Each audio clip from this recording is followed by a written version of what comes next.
Hello friends, digital electronics के lecture number 16 में आपका स्वागत है। इसमें हम फ्लिप फ्लॉप के चैप्टर को ही कंटिन्यू करते हैं और इस सर्किट को तो आप पहचान ही रहे हैं। ये हमारा एसआर फ्लिप फ्लॉप है और इस एसआर फ्लिप फ्लॉप में इनिशियल फेज में जब भी हम इसको ऑन करते हैं तो हम ये मान के चलते हैं कि Q और Q बार में या तो ये 0 होगा या 1 होगा, या इसका उलट भी हो सकता है। ये 1 हो सकता है, ये 0 हो सकता है। लेकिन क्या इस पर हमारा कंट्रोल है? इस आउटपुट पर तो मेरा कोई कंट्रोल नहीं है, क्योंकि दोनों सिमिलर टाइप के गेट लगे हुए हैं। रेसिंग कंडीशन होगी, ऑन होने के बाद कोई भी ऑन 1 या 0 हो सकता है। अब इस पर कंट्रोल हम कैसे करें? तो हमें उसके लिए भी कुछ व्यवस्था करनी होगी। देखिए, अब हम क्या करते हैं, एक छोटा सा सर्किट और हम डिज़ाइन करते हैं और ये हमारा सर्किट एंड गेट पर बेस्ड है।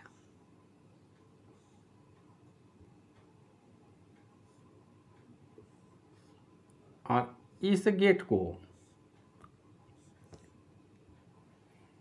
हम यहाँ पर एस और आर कर देते हैं। अब इस एस आर इनपुट को हम यहाँ देंगे, लेकिन ये एंड गेट लगा हुआ है, तो एंड गेट में यदि हम यहाँ 1 दें तो बिना इस एस आर के डेटा आगे बढ़ सकता। अगर यहाँ 1 देंगे तो यहाँ 1 हो जाएगा। तो एक्चुअली हम करते क्या हैं कि इसमें से हम इस तरह का नॉट गेट का प्रोविज़न रखेंगे कि ये जब 1 देंगे तो यहाँ 0 आ जाएगा। ये दोनों ही हमारे पास ओपन है और इस तरह का हम प्रोविज़न चाहते हैं कि जब हमें Q निश्चित रूप से 1 चाहिए तो हम यहाँ पर 1 दे देंगे। तो इस इनपुट को हम बोलते हैं प्रीसेट और इस इनपुट को हम बोलते हैं क्लियर।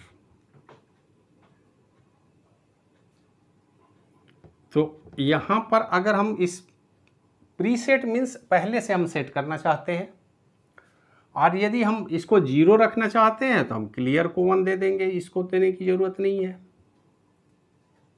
तो इस तरह से अगर हम सर्किट को डिज़ाइन करें तो इसमें हम आउटपुट Q और Q1 को ऑपरेशन से पहले कंट्रोल कर सकते हैं।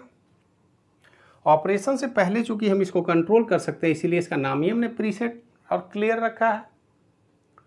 और ये एसिंक्रोनस इनपुट है, मतलब इसके क्लॉक से कुछ लेना देना नहीं है, इनपुट से कुछ भी लेना देना नहीं है। अब देखिए, अगर इनपुट और क्लॉक की बात होगी तो इसी में अब थोड़ा सा मॉडिफिकेशन और हम करेंगे और यहाँ पर हम एक एंड गेट लगाएंगे।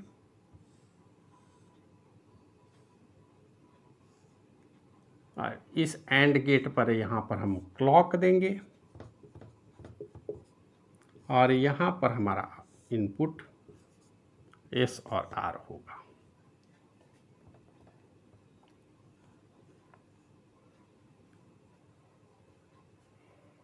तो कोई भी S R flip flop actual में कहा जाए तो ये कंप्लीट सर्किट होता है। उसके अंदर ये पूरा प्रोविज़न हम रखेंगे और इसके बाद जो हमारा सर्किट तैयार होगा, ये अलग बात है कि इसमें अब हम एज ट्रिगर और लेबल ट्रिगर की भी बात करते हैं, वो तो पिछले लेक्चर में हमने बताया था आपको। तो इससे बने हुए इस कंप्लीट सर्किट को एक्चुअल में एसआर फ्लिप फ्लॉप, आजकल प्रोफेशनल जितने भी एसआर फ्लिप फ्लॉप आपको मिलेंगे वो एस आर सी, अगर ये मान लेते हैं निगेटिव एज ट्रिगर है तो इस तरह का सर्किट होगा। और यहाँ पर हमको Q और Q बार होगा। यहाँ पर हम प्रीसेट और यहाँ पर CLR लिख देते हैं, क्लियर इनपुट होगा। तो आप जब प्रोफेशनल कोई भी फ्लिप फ्लॉप चिप की बात करेंगे, डिजिटल चिप की बात करेंगे, किसी फ्लिप फ्लॉप चिप की अगर बात करें, मार्केट में परचेज करने जाएंगे तो इतने सारे इनपुट वहाँ पे मिले होंगे। तो इसका इंटरनल आर्किटेक्चर ये है, इस तरह से जुड़े होंगे। और हम जानते हैं कि अब इस सर्किट का क्या काम है।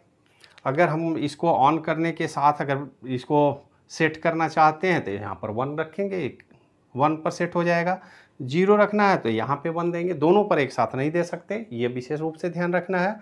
और उसके बाद clock trigger negative edge trigger है और एस और आर पर हम इनपुट देके इसको ट्रिगर कर सकते हैं। तो हमें लगता है कि इस बात को आप समझ रहे होंगे कैसे काम करेगा, कि जब हम इसको एक बार 1 या 0 देंगे इसके बाद इसको हमें 0 करना होगा, ये ध्यान में रखेंगे।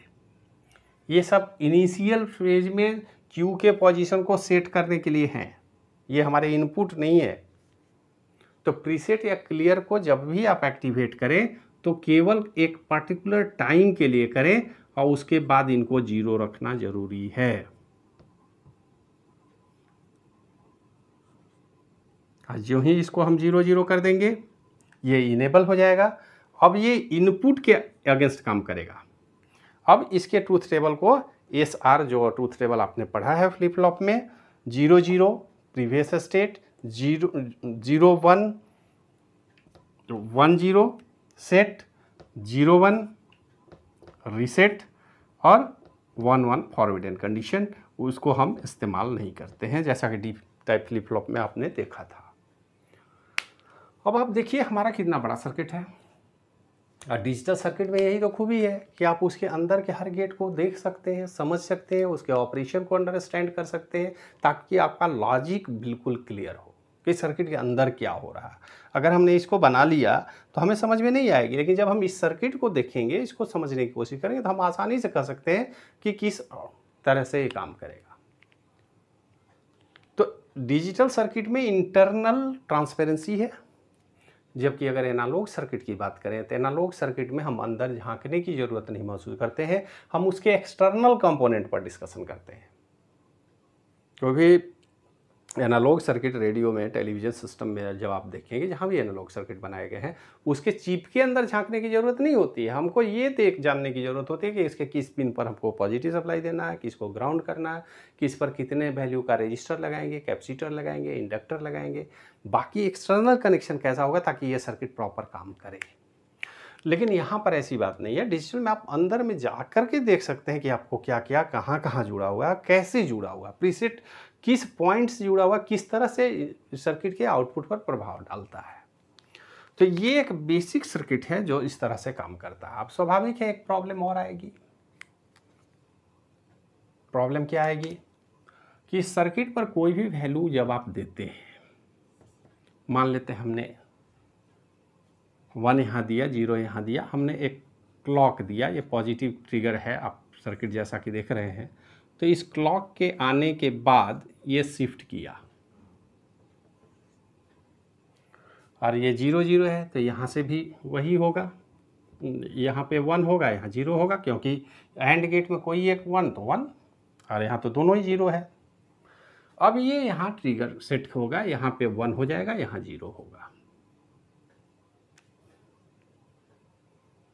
अब आप थोड़े देर के लिए विचार करें कि क्या जिस समय हमने क्लॉक दिया, यहाँ पर इनपुट वैल्यू दिया सेट या रीसेट के लिए, इमीडिएट चेंज हो गया क्या? कुछ प्रोपेगेशन डिले हुआ कि नहीं? यहाँ से सर्किट चलेगा 3 अलग अलग लॉजिक गेट से इनपुट से आउटपुट पास करते हुए, तब तो यहाँ पहुँचेगा। मतलब डिजिटल सर्किट में एक टर्म है प्रोपेगेशन डिले। ऐसे तो एनालॉग सर्किट में भी हुआ, जितने कंपोनेंट आगे बढ़ेंगे कुछ ना कुछ डिले तो प्रोवाइड करेंगे ही। लेकिन जैसे जैसे सर्किट हमारी कॉम्प्लेक्स होगी, हमको ये बात ध्यान में रखना होगा, ये डिले भले ही हो सकता है 1 नैनो सेकेंड का हो। हम ये नहीं कह रहे हैं कि ये बहुत ज़्यादा डिले है, 1 नैनो सेकेंड हमारे लिए बहुत मायने नहीं रखता है। लेकिन इस तरह से अगर 1 मिलियन कंपोनेंट भी आपने जोड़ दिया, क्योंकि सर्किट तो बड़ा कॉम्प्लेक्स होते हैं डिजिटल के, तो जब आप कॉम्प्लेक्सिटी आप बढ़ाएंगे तो आपका प्रोपेगेशन डिले भी बढ़ेगा, और प्रोपेगेशन डिले बढ़ेगा तो उसका असर भी आपके सर्किट के प्रभाव को अफेक्ट करेगा। अब सर्किट के प्रभाव को किस तरह से अफेक्ट करेगा, ये जानने के लिए हमको जब रजिस्टर और काउंटर सर्किट हम पढ़ाएंगे, जब समझेंगे हम लोग, तो हमें आसानी से समझ में आ जाएगी कि प्रोपेगेशन डिले का क्या प्रभाव है। और वो कहीं ना कहीं सर्किट के परफॉर्मेंस को लिमिट करता है, रोकता है। यही रीजन है कि कोई भी सर्किट डिज़ाइन करने में हमको उसके फिजिकल लिमिटेशन को ध्यान में रखना पड़ेगा। जैसे जैसे हम कंपोनेंट बढ़ाते जाएंगे वो स्लो होता जाएगा, डिले होता जाएगा, और डिले का प्रभाव सर्किट के परफॉर्मेंस पर पड़ेगा। तो एक complete SR circuit, SR flip flop, अब यहाँ पर हमने अभी नॉर गेट से बनाया है, आप चाहें तो नैंड गेट के थ्रू भी बना लें। आप जानते हैं कि यही ब्लॉक जो नॉर गेट से हमने 2 गेट से बनाया है, नैंड गेट से बनाएंगे तो 4 गेट की ज़रूरत पड़ेगी, लेकिन बाहरी सर्किट एज इट इज होंगे। और इस तरह से एक कंप्लीट, अगर एसआर फ्लिप फ्लॉप की हम बात करें तो कंप्लीट एसआर फ्लिप फ्लॉप ये है जिसमें हमारे पास प्रीसेट का भी सिग्नल है, क्लियर का भी सिग्नल है, सेट या रीसेट इनपुट है, क्लॉक का भी प्रोविज़न है, और आउटपुट में क्यू और क्यू बार दोनों ही आउटपुट उपलब्ध है। तो आगे से जब भी आप कोई भी बुक वगैरह पढ़ेंगे तो कई बार इस तरह से प्रीसेट क्लियर लिखा मिलेगा आपको, हर जगह वही मिलेगा। तो इसको आपको ध्यान में रखना होगा। आगे जब भी डिस्कशन हम करेंगे तो हमको ये ध्यान में रखना होगा कि प्रीसेट किस तरह का इनपुट है, क्लियर किस तरह से इनपुट है, और किस तरह से वो काम करेगा। इनिशियल फेज में वो उसको केवल हमको पहले से क्यू के पोजीशन को सेट या रीसेट करने में मदद करेगा। बाकी के ऑपरेशन में ये डिसेबल रहेंगे, बाकी इनपुट और आउटपुट से ऑपरेट किया जाएगा। तो इस बात को हमें लगता है आप आसानी से समझ गए होंगे। और ये कंप्लीट सर्किट को अब आप बोल सकते हैं कि एसआर फ्लिप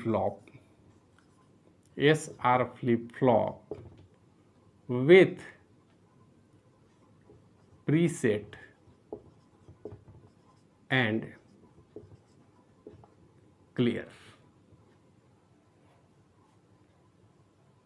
और इस क्लॉक के विषय में तो बताने की ज़रूरत नहीं, आपको हमने बता दिया है कि अगर यहाँ एरो हो, बबल हो तो आप समझेंगे निगेटिव एज ट्रिगर, अगर केवल एरो हो तो पॉजिटिव एज ट्रिगर, अगर यहाँ पर कुछ भी नहीं हो तो पॉजिटिव लेवल ट्रिगर, और यहाँ पे बबल हो तो निगेटिव एज ट्रिगर।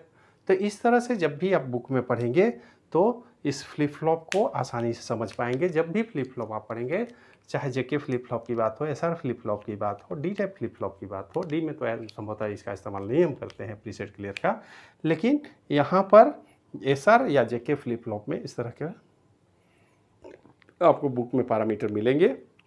इनको आसानी से समझने के लिए इस लॉजिक को आप बना लेंगे, नोट करेंगे और ध्यान में रखेंगे। तो आज की वीडियो में इतना ही।